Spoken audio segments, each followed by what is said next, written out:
On a Saturday afternoon at a fire station in Lemon Grove, tip trainer Malcolm Mitchell lays out some fundamental principles. I'm going to tell you two stories. He tells the trainees that people who've suffered a tragedy often go into emotional shock. Mitchell talks about the time he was called to help a woman whose husband had killed himself. The man's body was lying downstairs when Mitchell arrived. And as I was talking to his wife, she said, and she knew the circumstance, she had found him, but she said, he is going to be so mad when he gets home. Mitchell says regardless of a survivor's emotional state, TIP volunteers are there to protect survivors from further injury. That includes preparing them for what they're about to see. The paramedics did everything they could, but there is a tube in your mom's mouth, and she's on the floor now. So I just want to let you know that that's what you're going to see. So Mitchell says sometimes survivors act impulsively. For example, they might want to follow an ambulance to the hospital when they're in no condition to drive.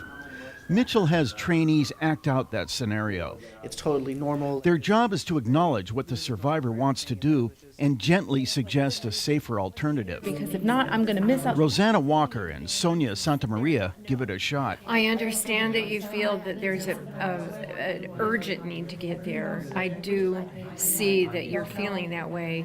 I'm wondering if the lady across the street who I just saw her out in her yard, maybe she could transport you quickly.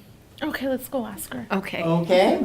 Oh, gone. In another exercise, Mitchell plays a grieving husband. Yes. As a tip volunteer, Santa Maria is supposed to lean in, lightly touch him, and make an emotional connection. And she was just so much fun. She was the light of my life. So it seems like she was such a good company to you and that you both bonded so well. Yeah, we really did. Thank you. That's beautiful to have. Yeah. This is Santa Maria's third day of training.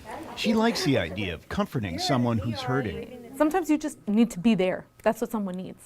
Just someone there grieving with them or making them feel like they're in some level of normalcy when everything else doesn't feel normal. It's fraught with peril, to use the word I understand, because we don't totally understand how somebody's feeling. Mitchell got involved with TIP 12 years ago. He got a call one day from one of his employees. Her husband had just shot himself. And we really don't understand. Mitchell went to her home to lend a hand. He met a TIP volunteer at the scene. Within a few hours, the volunteer got a support network on site, called a pastor, and worked with the medical examiner to give the grieving spouse some moments alone with her late husband's body. As Mitchell was leaving, he told the TIP volunteer that he didn't know how anyone could do what she had just done. She said, well, you could do it. And I said, no, I couldn't. She said, you already did. Your phone rang and you came. My phone rang and I came. And the only difference is I have more training than you do. TIP volunteers get 52 hours of training, which includes going out on calls with more experienced volunteers. After that, they commit to 3 12-hour shifts a month. Cher DeWeese is TIP's executive director. She says to be a TIP volunteer, you need to be caring, compassionate, and resilient. DeWeese says it's not for everyone. We are with these people in the darkest moments of their lives, truly, and we get into the pit with them and we help them as they work their way out of that darkness. Yeah.